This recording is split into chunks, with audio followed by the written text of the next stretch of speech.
नमस्कार दादा. नमस्कार. काय नाव आपलं? योगेश संपत उगले. गाव? खेडगाव. खेडगाव. तालुका जिल्हा? तालुका दिंडोरी, जिल्हा नाशिक. नाशिक. बरं, आता इथे आपण एक राजनेकर ॲग्रो इंडस्ट्रीजचं प्रॉडक्ट यूज केलेलं होतं. हो, कोणतं प्रॉडक्ट? डिफ्रेश. Day fresh. हां.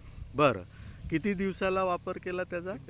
60व्या दिवशी करायचे या प्लॉटमध्ये. ह्या प्लॉटला 60व्या दिवशी सोडलं.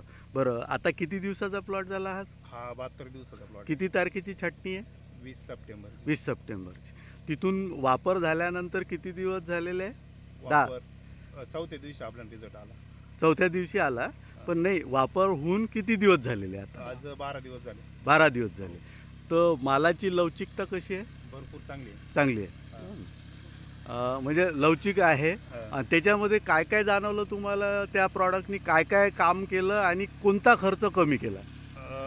आपटेक भरपूर केलंय त्याने. बरं, बाकीचा खर्च कमी झाला. म्हणजे कशाचा खर्च कमी झाला तुमचा, म्हणजे तुमच्या अभ्यासानुसार? आपटेकला जे आपण सोडतो ना, PHB, KHB, हां. गरज नाही द्यायची. आणि त्यांनी वर्किंग काय काय केलं? सगळंच आपटेक केलं. NPK, मायक्रोन्यूटन सगळंच आपटेक अपटेक केलं. आणि त्याच्यामुळं कशामध्ये फायदा झाला तुमचा? पानं आहे, घड आहे, रुंदी आहे, लांबी आहे. साईज वाढली. हां, लांबी पण चांगली भेटली. लांबी पण चांगली मिळाली. म्हणजे एकंदरीत पानं वगैरे त्या दृष्टिकोनातून कसे राहिले तुमचे? चांगले आहे.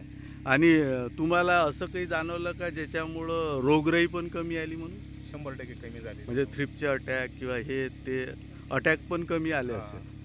ठीक आहे. तर एकंदरीत हे प्रॉडक्ट डे फ्रेश तुम्हाला चांगलं वाटलं ना? हां. म्हणजे आता तुम्ही किती प्लॉटला सोडलेलं आहे? 4 प्लॉटला सोडेल हवं. 4 प्लॉटला सोडलेलं आहे. हे ते डे फ्रेश. हो.